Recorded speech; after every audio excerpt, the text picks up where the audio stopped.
In this unit, we are going to be looking at acids and bases. There are many acids and bases that we can see in our homes.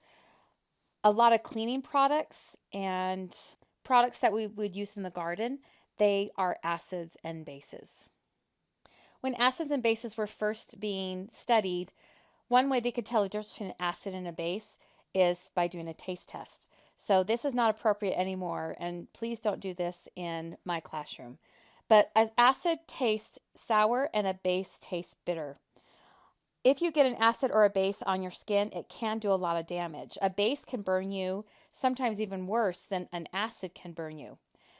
So what does it feel like if you get an acid and a base on your skin? Well, when I get an acid on my skin, it feels prickly, it stings. And so the solution to that is to walk over to the sink and to rinse off my skin and keep rinsing and rinsing until that pain goes away.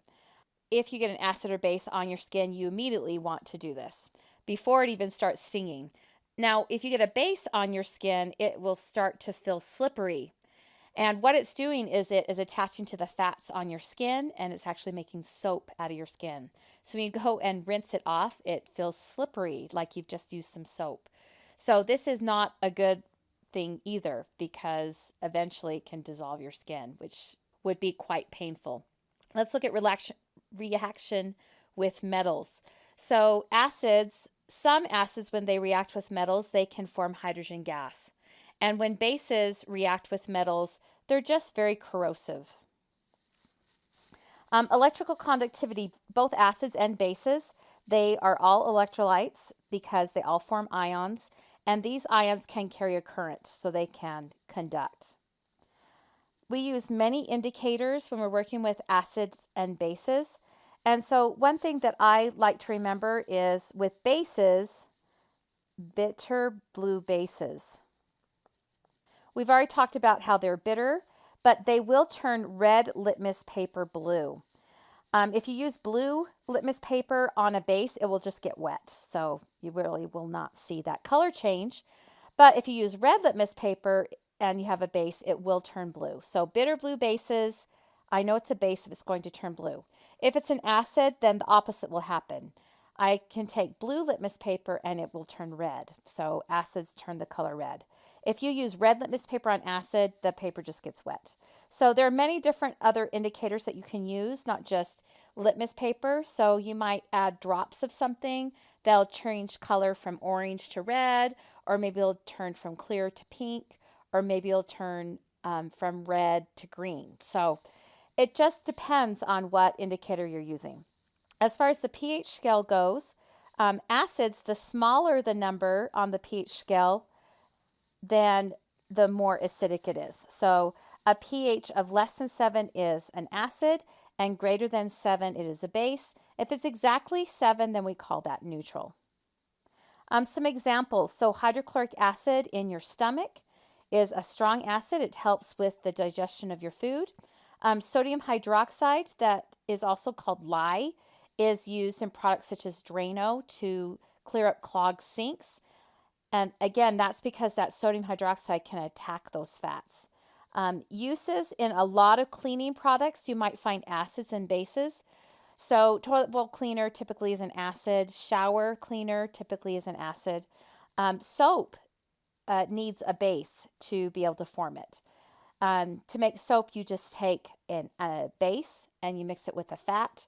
In the olden times, they would take ash from the fire that would contain lye or sodium hydroxide, and they would mix it with animal fat, and then they would cook it. And while they were cooking it, they would continuously stir it. So it was a really smelly, hot job. And then they would pour it into bars and they would let it cure for like a month or so. So that's how you would make lye soap. And you can still make it today with sodium hydroxide and lard. There are many different theories for acids and bases, and let's talk about the most simple. So the most simple theory for acids and bases is the Arrhenius acid and base theory.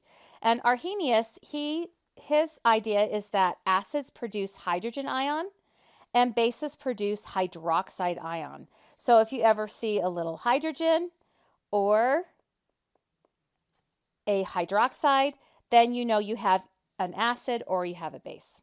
So we have a balanced equation here. So adding an acid to water will produce this hydrogen ion. And if you notice in this equation, I have water on both sides, so I can eliminate that and have a very simplified equation that looks like this. So HCl yields hydrogen ion plus chloride ion. So what is happening is that hydrogen ion is leaving behind its electron. And if you look at hydrogen, all it has is a proton and an electron. So if it leaves its electron behind with the chlorine, all that's left is a proton. And so that is what a hydrogen ion is, a proton. Now, this does not stay free all by itself. Instead, a water molecule would pick it up. And it will actually form a bond here, and I will get something called hydronium, H3O. So when you look at putting an acid into water, this hydrogen ion, the H+, it really is imaginary because that proton, that H+, will immediately attach to water. So I can rewrite this equation to put the hydronium in. So water plus hydrogen chloride or hydrochloric acid, and it will lose its proton, its H+, and it will attach to the water, and then I'll have a leftover, the Cl-.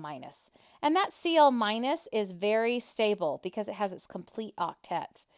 And so it will just be an ion floating around in solution. I didn't put any of the states of matter here, but these would all be aqueous and liquid water. All right, so this is what acids do. So acids form these hydrogen ion, but remember it immediately attaches itself to water. So the hydrogen ion and the hydronium ion, they're basically the same thing, okay? All right, let's look at bases. So Arrhenius said a base is something that contains hydroxide. So this is sodium hydroxide, it has that OH. And notice again, I have water on both sides of the equation, so I can eliminate it. But I can put that sodium hydroxide in water, and it will come apart. And I'll form sodium ion and hydroxide ion. So if you see an H in the formula, then you can guess it's an acid. And if you see the OH, then you can guess it is a base. So let's go ahead and test you. Are the following acids or bases? Stop the video and then I'll give you the answers. So the first one is a base because of that OH. The second one is a base. This one has double OH because that magnesium has a +2 oxidation number, so we need 2 hydroxides to balance it out. This next one is an acid because it has that hydrogen there in the front. And the fourth one is might be a little confusing. This is an organic acid. So anytime you see this C double oxygen hydrogen, this is an acid. So the carbon and its 2 oxygens, it will look like this. And then that will be connected to some other side chain, so some more carbons. Again, these are organic acids, so they will have carbon in them. And then this hydrogen is what can leave and attach itself to water. So that's the proton that can leave from this organic acid. And the very last one that we have here, this is also an acid. This one is a triprotic acid, meaning it has 3 protons that can be lost. They are lost one at a time. So the first one is picked off, and then you have a leftover. And then you can take off yet another proton or hydrogen ion. And you can remove still one more. Now all these are at equilibrium with each other. And because the proton or that H+ is formed in each case, it ends up, looking at Le Chatelier's principle, it's like you're adding more hydrogen ion. And so it tends to shift all the way over towards the left. So it self-inhibits is what I'm trying to say. But this is a triprotic acid. Again, it will lose that hydrogen ion 1 hydrogen at a time. All right, so this system works pretty well until we get to something like this, NH3. And we find that NH3 is a base. But how can that be? Where is the hydroxide? Where's the OH? It almost looks like an acid with all that hydrogen. But when we look at this and put it in water, we find that it makes hydroxide ions. So we need a new theory. So two scientists working independently, but at the same time, so they both got the same credit, they came up with the idea that an acid is a proton donor, or this hydrogen ion donor, and a base is a proton acceptor. So in order to have a Bronsted and Lowry acid and base, you need to have a balanced equation. And that is so you can see what accepts the proton and what will gain the proton. So something will be a donor and something will be an acceptor, and you need that balanced equation to figure it out. So let's look at our first thing. So we have H2O, and you might think, water is not an acid or a base, it's neutral. And that is true, but it can be a Bronsted-Lowry acid and base by their definition, because water can accept a proton and it also can donate a proton. So sometimes it acts like a Bronsted-Lowry acid and sometimes it acts like a Bronsted-Lowry base. So let's look at this. So I can pair these up. So I look over on the right-hand side, and what matches it closest is this OH. So this is my pair, and I'm going to look at it and figure out what is happening. So I go from H2O to OH. I find that it is losing a proton or losing an H+. So this is my acid. All right, so if the water loses the hydrogen, then something has to gain the hydrogen. Well, that will be its neighbor right here. So NH3, if you look over to that NH4, that's its other half. What has happened to it? Well, it has gained a hydrogen, an H+. It gains the H and it gains the charge. So this is my base. So once you identify the acid, its neighbor will always be the base. And if the first one is a base, then its neighbor will be an acid. So they come that way. So something will lose a hydrogen ion and something else has to gain it. So on the reactant side, you will always have one acid and one base. Now, if you look, this is a reversible reaction, so I can go backwards. So this time I can start with the OH and look over to the H2O. Well, what's happening there? Well, I'm going from an OH backwards to an H2O. So it is gaining a proton. So that means this is a base. So to distinguish this base on the right-hand side from the base on the left-hand side, we call it a conjugate base. So notice that the conjugate base comes from the acid. So it goes from the acid to the conjugate base and the conjugate base back to the acid. So they are paired up. And I can even write them paired up. So there is my acid conjugate base pair with that hydrogen ion that is lost. Well, we have one more thing to identify. So your base always gets turned into your conjugate acid. And it is an acid because as I go from the left to the right, or from the right to the left, I am going to see that it is going to lose that proton. So an H+ will go away. So I'll go from the NH4+ to the NH3. So I can pair this one up too. So here's my base and conjugate acid pair, NH3 and NH4+. So this one accepted that hydrogen ion and they are paired up that way.